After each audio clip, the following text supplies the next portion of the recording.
Hello universe army, कैसे हो सब लोग। आई होप सब अच्छे होंगे, स्वस्थ होंगे और अपनी तैयारी को मजबूत बनाए रखे होंगे। देखो, अपन लास्ट जो लेक्चर था उसमें क्या पढ़ा था, किसके बारे में पढ़ा था अपन ने, पता है किसी को? किसके बारे में पढ़ा था अपन ने? शुक्राणु का पद पढ़ा था, लेडिंग कोशिका के बारे में पढ़ा था, सट्टोली कोशिका के बारे में पढ़ा था। तो शुक्राणु का पद आपको याद है? किसी को याद है तो एक बार कमेंट करके जरूर से बताइए कि शुक्राणु का पद क्या होता है। फिर आज आगे अपन चलते हैं। मैं आपको बता रहा था कल क्या, वृषण के बारे में बता रहा था, और वृषण के बाद में मैंने बताया था कि आपको अधिवृषण के बारे में नेक्स्ट जब क्लास होगी तो अधिवृषण के बारे में मैं आपको बताऊंगा। किसके बारे में? अधिवृषण। तो आज अपन पढ़ेंगे अधिवृषण। देखो, अधिवृषण को क्या बोलते हैं? एपिडिडाइमिस। क्या बोलते हैं? एपिडिडाइमिस। अधिवृषण को, इसका कार्य क्या होता है? कार्य मैं बता दूं आपको, जो अधिवृषण है एपिडिडाइमिस का कार्य क्या होता है? वो होता है शुक्राणु को गतिशीलता प्रदान करवाना। ना आपको समझ में आ गया होगा। आज अपन पढ़ेंगे नर जनन तंत्र की संरचना, नर जनन तंत्र का वो डायग्राम पढ़ेंगे पूरा, और उसमें देखेंगे कि कौन सी व्यवस्था कहाँ पे होती है, कितनी ग्रंथियां होती है, किस प्रकार से अधिवृषण होता है। ठीक है, तो इतना आपको समझ में आ गया होगा। अधिवृषण के बारे में मैंने आपको बता दिया। कार्य क्या है? शुक्राणु को गतिशीलता प्रदान करता है और शुक्राणु का अस्थायी संग्रहण करता है। उसके बाद में अगर बात करें तो ये क्या कार्य है, इसका जो पार्ट है वो कितने हैं? 3 पार्ट है, यानी 3 भाग है। कौन कौन सा? कैपुट, कार्पस और कौडा। अधिवृषण का पार्ट है, ये ध्यान रखना, वृषण से बाहर जुड़ी हुई संरचना है। और ये भी बताया था वृषण के बाद में जननिक नलिका कौन सी है, वृषण से बाहर जननिक नलिका कौन सी है, वो है हमारे पास में अधिवृषण। कौन है? अधिवृषण। ये मैंने आपको बता दिया था, कल की क्लास में बता दिया, आज फिर से बता दिया है। इतना आपको समझ में आ गया होगा। से शुक्राणुओं का संग्रहण करना। कौन? अधिवृषण। अधिवृषण एक तो शुक्राणु का, देखो इसका कार्य बता दूंगा आपको, फिर मेरे को नहीं बताना पड़ेगा। किसका? अधिवृषण का कार्य। पहला कार्य क्या है इसका? वो करता है शुक्राणु को गतिशीलता प्रदान। पहला कार्य क्या करता है? शुक्राणु को गतिशीलता दिलाता है, गतिशीलता का या गतिशीलता प्रदान करवाता है। कौन? अधिवृषण। स्थिति कहाँ पे होती है, ये मैंने डायग्राम से पिछली वाली क्लास में बता दी थी। और सेकंड क्या है? शुक्राणु का अस्थायी संग्रहण करता है। शुक्राणु का अस्थायी, स्थायी रूप से नहीं, फिर से बता रहा हूँ, अस्थायी क्या करता है? संग्रह करता है। कौन? अधिवृषण। अगर बात करें इसकी संरचना के बारे में तो अधिवृषण के पार्ट कितने थे, अधिवृषण के प्रकार कितने? अब यहाँ पे लिख देता हूँ क्या, एपिडिडाइमिस। इसकी संरचना के बारे में बात करें तो 3 इसकी संरचना होती है। कौन कौन सी? मैंने आपको कल बताया था। कौन कौन सी होती है 3 संरचना? वो होती है 3 पार्ट होते हैं। एक पार्ट होता है जिसको बोलते हैं, फिर क्या बोलते हैं इसके? सिर। यानी अधिवृषण के 3 भाग होते हैं, सिर, फिर मध्य काय, मैंने कल भी बताया था, या नेक्स्ट क्लास में जो पीछे वाली क्लास थी उसमें भी बताया था, और इसको बोलते हैं पूंछ। इंग्लिश में इनका नाम अलग है, कभी भी हिंदी में एग्जाम में है ना, कभी भी हिंदी में नहीं आएंगे, इंग्लिश में आएंगे आपके सिर, मध्यकाय और पूंछ। तो सिर को अलग लैंग्वेज है एपिडिडाइमिस में या अधिवृषण की, जिसे अपन बोलते हैं कैपुट। सिर को अपन क्या बोलते हैं? कैपुट। मध्यकाय को बोलते हैं कार्पस। एक होता है कार्पस केलोसम, एक होता है कार्पस स्पोंजियोसम। इनके बारे में भी चर्चा करेंगे थोड़ी देर बाद में। और इसको बोलते हैं कोडा। पूंछ को क्या बोलते हैं? कोडा। तो किस प्रकार से व्यवस्थित रहते हैं यह मैं बता दूं आपको। तो ये देखो, मैंने कल कुछ इस प्रकार से एक संरचना बनाई थी ना, पीछे वाली क्लास में मैंने कुछ इस प्रकार से संरचना बनाई थी, जिसका नाम अपन ने दिया था क्या? वृषण या टेस्टिस। क्या नाम दिया था इसका? वृषण या टेस्टिस नाम दिया था इसको। फिर मैंने आपको इस प्रकार से संरचना बनाई थी बाहर, और ये संरचना क्या थी? अधिवृषण।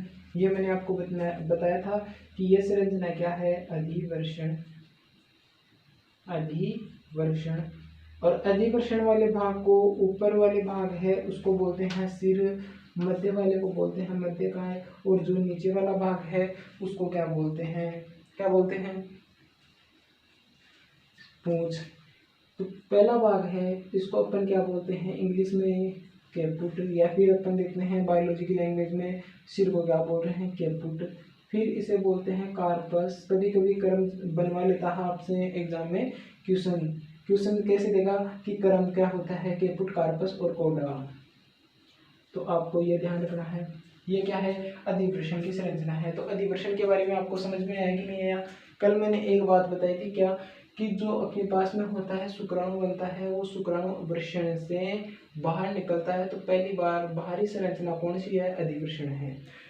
निकल कैसे रहा था, निर्माण कहाँ पे हो रहा था, शुक्र जनन नलिकाओं में। शुक्र जनन नलिकाओं से शुक्राणु का जो पथ है वो कहाँ पे था, ट्यूबुली रेक्टी। ट्यूबुली रेक्टी से बन रहा था टेस्टिस रेटे यानी वृषण जालिका, और वृषण जालिका से कहाँ पे आ रहा था, वो आ रहा था अधिवृषण में।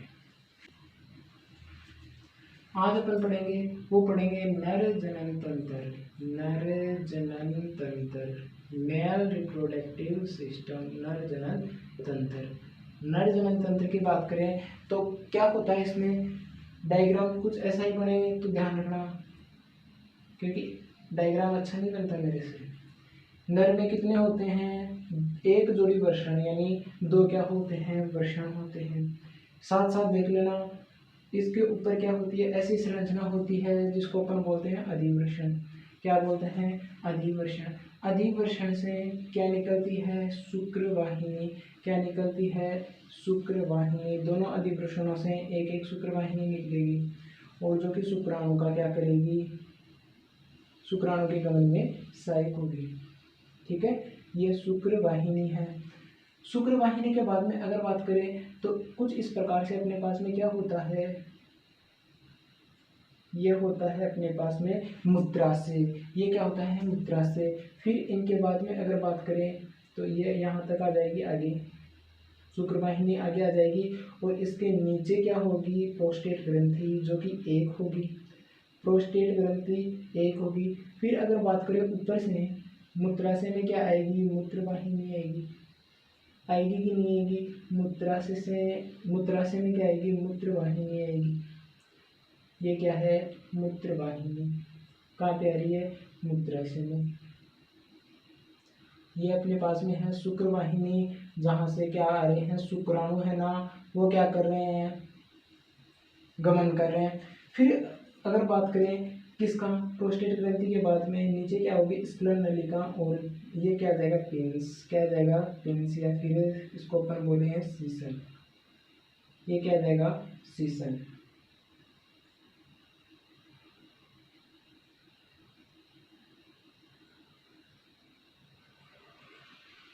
ठीक है, डायग्राम कुछ इसी प्रकार से बनता है मेरे से, तो वो नहीं, आप समझने की कोशिश करना ये क्या है, पेनिस या सीसन। फिर अगर बात करें इसमें, ये अपने पास में है मूत्र मार्ग। ये क्या है, मूत्र मार्ग। थोड़ा सा देख लेते हैं हम, ये क्या है, इसका अगर नामकरण करें, लगभग अपना डायग्राम बन के कंप्लीट हो गया है। तो अगर इसका नाम करें तो ये क्या है, टेस्टिस या वृषण। ये क्या है, वृषण। वृषण के बाहर कौन सी संरचना है, वो है अधिवृषण। इनको इंग्लिश में क्या बोलते हैं बता रखा है मैंने, अधिवृषण। अधिवृषण से अपने पास में क्या निकलती है, शुक्रवाहिनी। क्या निकलती है, शुक्रवाहिनी। ये क्या है, ऊपर मूत्रवाहिनी। ये क्या है, ये है मूत्राशय। क्या है बेटा, मूत्राशय, जहाँ पे यूरिन का क्या होता है, संग्रहण होता है। क्या होता है, संग्रह। और कुछ इस प्रकार से प्रोस्टेट ग्रंथि के ऊपर क्या पाई जाती है, अपने पास में दो ग्रंथि पाई जाती है, उसको अपन बोलते हैं शुक्राशय ग्रंथि। क्या बोलते हैं, शुक्राशय ग्रंथि। सेमिनल वेसिकल, शुक्राशय ग्रंथि को बोलते हैं सेमिनल वेसिकल। ये क्या है, शुक्राशय।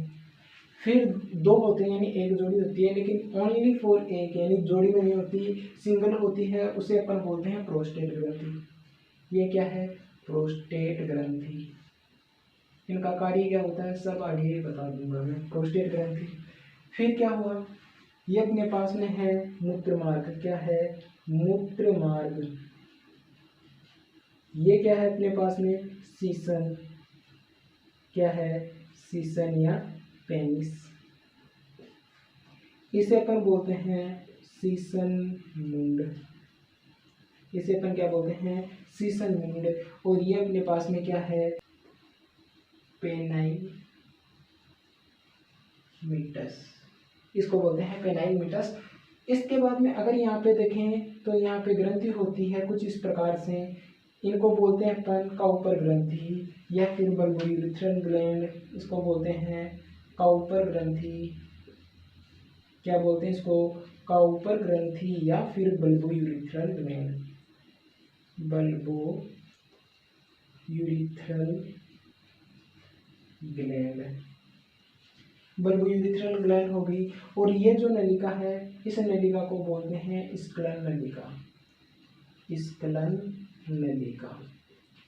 और ये जो मैंने डायग्राम बनाया वो किसका है, नर जनन तंत्र का। किसका है, नर जनन तंत्र।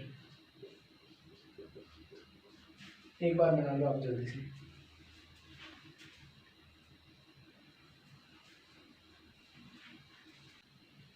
हाँ, आपने बना लिया होगा। एक बार से फिर से समझा देता हूँ। इनका देखो शुक्राणु का पद क्या होता है वो मैंने बता दिया। वृषण के अंदर क्या होता है, वृषण के अंदर मैंने कल बता दिया था और आज भी बता दिया है, तो वृषण वाला याद रखना। फिर शुक्राणु कहाँ पे जाएगा, अधिवृषण में अस्थायी संग्रहण होगा और शुक्राणु को गतिशीलता का कार्य प्रदान करवाएगा कौन, अधिवृषण। अधिवृषण से शुक्राणु जाएगा कहाँ पे, शुक्रवाहिनी में, यानी वाजा डिफरेंशिया। वाजा डिफरेंशिया से अपने पास में कहाँ पे जाएगा, ये जाएगा यहाँ से किधर से होता हुआ, शुक्रवाहिनी से। यह ध्यान रखना क्रम तो ये होता है स्क्लन नलिका, स्क्लन नलिका से अपने पास में सीसन से होता हुआ मीटस की ओर चला जाएगा। लेकिन फिर से बता रहा हूँ आपको कि वृषण से अधिवृषण में जाएगा, फिर जो इसको शुक्राणु को अस्थायी संग्रह करेगा और गतिशीलता का कार्य प्रदान करेगा कौन, अधिवृषण। अधिवृषण से शुक्रवाहिनी में जाएगा, शुक्रवाहिनी से शुक्राशय जो ग्रंथि होती है, सेमिनल वेसिकल होती है, वहां पे जाएगा, जो कि संख्या कितनी होती है, 2। प्रोस्टेट ग्रंथि में जाएगा, प्रोस्टेट ग्रंथि से होता हुआ संख्या 1 होती है, ये स्क्लन नलिका में जाएगा। और काउपर ग्रंथि द्वारा जो सिक्रेशन है, उन तीनों का सिक्रेशन या जिसको अपन बोलते हैं वीर्य सीमन बन जाएगा और ये जाएगा मूत्र मार्ग से होता हुआ किसमें, पिंस में चला जाएगा और मीटस से होता हुआ अगर मादा योनि होगी तो मादा योनि में प्रवेश कर जाएगा। अगर इसको अंडाणु मिल जाएगा स्पर्म को तो उसको निषेचित कर देगा, फर्टिलाइजेशन कर देगा और एक नई कोशिका का निर्माण हो जाएगा। इतना आपको समझ में आ गया होगा, इतना आपको समझ में आ गया तो आगे चलते हैं। अगर क्रम लिखवा देता हूं मैं आपको यहाँ पे, अंतरावर्षण, अंतरावर्षण से शुक्राणु कहाँ पे जाएगा, वो जाएगा अधिवर्षण में। अधिवर्षण से कहाँ पे जाएगा शुक्राणु, वो जाएगा शुक्रवाहिनी में। और शुक्रवाहिनी से स्पर्म कहाँ पे जाएगा, वो जाएगा मूत्र मार्ग से होता हुआ, मूत्र मार्ग से होता हुआ कहाँ पे जाएगा, सीसनी में। ठीक है, ये शुक्राणु का क्या होता है, क्रम होता है। अंतरावर्षण में कौन कौन सी हो रही थी, शुक्र जनन नलिका शुक्राणु का निर्माण कर रही थी, वो तो आप देख लेना। प्रोस्टेट ग्रंथि की संख्या होती है 1, शुक्राशय वेसिकल की संख्या होती है 2, मूत्राशय होता है 1, शुक्रवाहिनी 2 होती है। शुक्रवाहिनी की संख्या कितनी होती है, 2 मानव में। अधिवृषण कितने होते हैं, 2।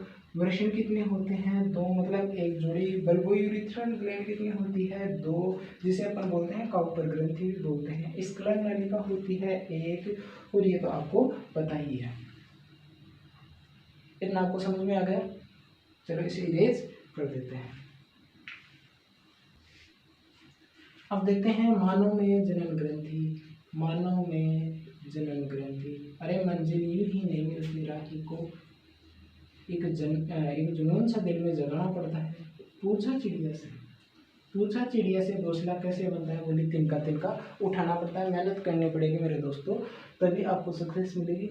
आपको भी मिलेगी, मेरे को भी सक्सेस मिलेगी, इसी में है। तो मेहनत करनी पड़ेगी, चाहे मेहनत किसी भी फील्ड में हो, अपन कोई से फील्ड में हो, अगर अपने को सक्सेस लेनी है तो लेनी है और उसके लिए अपने को मेहनत करनी पड़ेगी। देखो मानव जनन में ग्रंथि कितनी होती है, 3। प्रमुखतया से 3 ग्रंथि भाग लेती है। कौन कौन सी, मैंने बताया। फर्स्ट कौन सी थी, शुक्राशय ग्रंथि, संख्या कितनी, 2, सेमिनल वेसिकल। फिर आती है प्रोस्टेट ग्रंथि, प्रोस्टेट ग्रंथि। और प्रोस्टेट ग्रंथि की बात करें तो वो कितनी संख्या, 1। फिर अपने पास में आ रही थी काउपर, काउपर या bulbo urethral gland, urethral gland, spelling थोड़ा बहुत देख लेना है ना।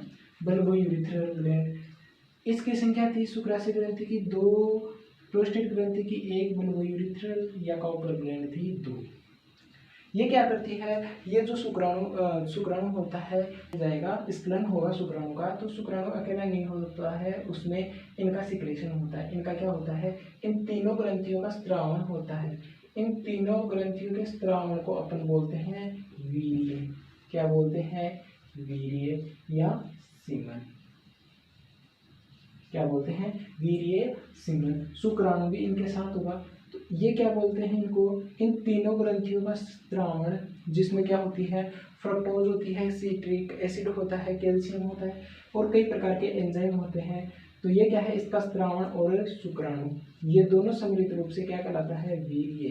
क्या कहलाता है, वीर्य। इन तीनों ग्रंथियों का स्त्रावण क्या कहलाता है, इन तीनों ग्रंथियों का स्त्रावण क्या कहलाता है, यह तो मैंने आपको बता दिया। वीर्य क्या है, वीर्य या सीमन क्या है, वो है अपने पास में काउपर, शुक्राशय और प्रोस्टेट ग्रंथि का स्त्रावण और शुक्राणु मिलकर क्या बनाते हैं, वीर्य या सीमन बनाते हैं। लेकिन इन तीनों ग्रंथियों का स्त्रावण क्या कहते हैं, seminal plasma, seminal plasma, seminal plasma. Seminal plasma की बात करें तो सेमिनल प्लाज्मा में क्या क्या होता है, देखो मैं बता देता हूँ। एक तो होता है फ्रक्टोज, फ्रक्टोज होता है। फ्रक्टोज एक प्रकार की शुगर होती है। ग्लूकोज फ्रक्टोज के बारे में मैंने फर्स्ट लेक्चर में बायोमोलिक्यूल वाले चैप्टर में बता दिया था। फ्रक्टोज होती है, इनमें क्या होता है, सिट्रिक एसिड होता है, सिट्रिक एसिड होता है, कैल्शियम होता है। क्या होता है, कैल्शियम और विभिन्न प्रकार के क्या होते हैं, एंजाइम, और विभिन्न क्या होते हैं, एंजाइम। तो फ्रक्टोज क्यों होता है, तो फ्रक्टोज बताऊंगा क्यों होता है। फ्रक्टोज होता है जो अपने पास में शुक्राणु होता है। फ्रक्टोज क्यों होता है, क्योंकि जो शुक्राणु होता है ना, शुक्राणु को ऊर्जा स्रोत या ऊर्जा देने का कार्य करता है कौन, फ्रक्टोज। यानी शुक्राणु का ऊर्जा स्रोत क्या है, ऊर्जा स्रोत बोल दो, या फिर शुक्राणु का ईंधन, वो क्या है, फ्रक्टोज। ये भी इम्पोर्टेंट है, क्योंकि फ्रक्टोज शुगर है ना, वो किन में पाई जाती है, प्लाज्मा, ये सेमिनल प्लाज्मा में। यानी जो तीनों ग्रंथियों का है स्त्रावण, उस स्त्रावण में क्या पाई जाती है, फ्रक्टोज शुगर। जो क्या कार्य करता है, वो कार्य करता है शुक्राणु को ऊर्जा प्रदान करवाता है और क्या करता है, ऊर्जा स्रोत या ईंधन के रूप में कार्य करता है फ्रक्टोज शुगर। ऊर्जा का स्रोत कौन है, फ्रक्टोज शुगर। यानी शुक्राणु को आवश्यक रूप से गतिशील बनाएगा, तो गतिशील कौन बनाएगा, फ्रक्टोज शुगर। क्यों, क्योंकि जैसे ही अपने वेजाइना में प्रवेश करेगा शुक्राणु या स्पर्म, वो कहाँ तक जाएगा, स्तमस तक जाएगा, ठीक है, अंडवाहिनी तक जाएगा। और अंडवाहिनी में जाकर क्या करेगा, वो जो ओवम होगा, अंडाणु होगा, उसको संलयन करेगा, संलयन करके निषेचन करेगा, फर्टिलाइजेशन करेगा, वहाँ पे मिलेंगे तब जाके। तो इतनी दूर तक गमन करेगा, इतनी दूर तक गमन करेगा, तो वहाँ पे गमन करवाने के लिए आवश्यक ऊर्जा होगी या फिर ईंधन होगा। और आवश्यक ऊर्जा और ईंधन वो क्या होते हैं, फ्रक्टोज शुगर होते हैं। क्या होते हैं, फ्रक्टोज शुगर। इतना आपको समझ में आ गया होगा। अब बात करेंगे सीमन की। अब बात करेंगे सीमन। सीमन को क्या बोलते हैं, वीर्य। तो वीर्य की बात करें, सीमन की बात करें, तो पहले बताओ, तीनों ग्रंथि, एक ग्रंथि, दो ग्रंथि, तीनों ग्रंथि, इनका नाम याद रखना है। तीनों ग्रंथियों का क्या, स्त्रावण या सेमिनल प्लाज्मा। स्त्रावण प्लस स्पर्म यानी शुक्राणु क्या कहला रहा था, अभी मैंने बताया था, क्या कहला रहा था, सीमन या फिर वीर्य। इसकी बात करें सीमन या वीर्य की, तो इसका पीएच कितना होता है, ये होता है हल्का क्षारीय। हल्का क्षारीय 7.2 से 7.4। हल्का क्षारीय क्या होता है, हल्का क्षारीय पीएच होता है इसका। एक बार स्खलन में लगभग 200 से 300 मिलियन। मिलियन का मतलब क्या होता है, 1 मिलियन बराबर कितने होते हैं, 10 लाख। तो स्खलन का क्या होता है, स्त्रावण यानी स्खलन में 200 से 300 मिलियन क्या होते हैं शुक्राणु का स्त्रावण होता है। कितने जाते हैं शुक्राणु एक बार स्खलन में? 200 से 300 मिलियन। तो 1 मिलियन की बात करूं तो 1 मिलियन बराबर कितने होते हैं? 10 लाख। कितने होते हैं? 10 लाख। मैंने आपको बताया क्या? ये तो मैंने बता दिया था कि वीर्य क्या कहलाता है, वीर्य के बारे में मैंने आपको बता दिया था। लेकिन इसकी बात करें, पीएच की बात करें तो हल्का क्षारीय होता है, 7.2 से 7.4 तक इसकी पीएच होती है। और एक बार स्खलन में होते हैं 200 से 300 मिलियन शुक्राणु का क्या होता है? त्याग होता है या शुक्राणु चले जाते हैं। तो शुक्राणु जाते हैं 1 मिलियन बराबर 10 लाख होते हैं अपने पास में। अब देखो निषेचन के लिए, आवश्यक निषेचन के लिए क्या होना चाहिए? निषेचन के लिए 200 से 300 मिलियन शुक्राणु है ना, इनमें निषेचन के लिए क्या होना चाहिए? 60% का क्या होना चाहिए? आकार। 60% का आकार सामान्य होना चाहिए किनका? शुक्राणु का। फिर अगर बात करें बचे 40%, 40% क्या होने चाहिए? गतिशील। तभी जाके क्या करेगा? अंडाणु को या ओवम को क्या करेगा? फर्टिलाइज करेगा। इतना आपको समझ में आ गया क्या? फिर से मैं बता देता हूँ, सीमन या वीर्य किसे बोल रहे हैं? जो अपने पास में कौन सी शुक्राशय ग्रंथि है, काउपर ग्रंथि जिसे बल्बोयूरिथ्रल ग्लैंड भी बोल रहे हैं, और एक होती है प्रोस्टेट ग्रंथि। उन तीनों का स्त्रावण जिसे अपन बोलते हैं seminal plasma. Seminal plasma plus शुक्राणु या स्पर्म को क्या बोल रहे हैं? सीमन या वीर्य बोलते हैं। वीर्य की बात करें तो इसका पीएच होता है 7.2 से 7.4, हल्का क्षारीय होता है। प्रति स्खलन यहाँ पे लगा देता हूँ मैं आपको, प्रति स्खलन क्या? प्रति स्खलन 200 से 300 मिलियन शुक्राणु का क्या होता है? त्याग होता है या शुक्राणु जाते हैं। तो 1 मिलियन में 10 लाख होते हैं। 1 मिलियन में 10 लाख होते हैं, तो इसको 10 लाख से गुणा कर लेना, कितने शुक्राणु का प्रति स्खलन नुकसान होता है। तो फिर अगर बात करें निषेचन के लिए क्या होना चाहिए? 60% शुक्राणु कम से कम बता रहा हूँ ये क्या है? कम से कम कंडीशन है, कम से कम। ये कंडीशन कौन सी है? कम से कम। तो 60% जो शुक्राणु है उनका आकार तो सामान्य होना चाहिए, और 40% शुक्राणु है वो क्या होना चाहिए? गतिशील होने चाहिए। तभी वो क्या करेगा? अंडाणु को निषेचित या फर्टिलाइज कर पाएगा। कौन? शुक्राणु। इतना आपको समझ में आ गया होगा। अब होते हैं बाह्य जननांग। क्या होते हैं? बाह्य जननांग। किसमें? नर में। तो बाह्य जननांग अपने को क्या दिखाई देता है? वो दिखाई देता है सीसन। सीसन को इंग्लिश में क्या बोल रहे हैं? पेनिस। पेनिस ये क्या है? सीसन। बाह्य जननांग क्या होते हैं? सीसन। तो सीसन की अगर संरचना के बारे में बात करें तो कुछ इस प्रकार से संरचना होती है इसमें, कुछ इस प्रकार से संरचना होती है सीसन की। इस प्रकार से संरचना होती है। तो ये है कार्पोरा स्पोंजियोसम। कार्पोरा स्पोंजियोसम आधारीय भाग में होता है। ये एक संरचना होती है जिसका नाम दे रखा है कार्पोरा स्पोंजियोसम। एक होता है कार्पस कैलोसम, वो अपन पढ़ेंगे मस्तिष्क में। मस्तिष्क की संरचना में पढ़ेंगे कार्पस स्पोंजियोसम। यह होता है कार्पोरा स्पोंजियोसम।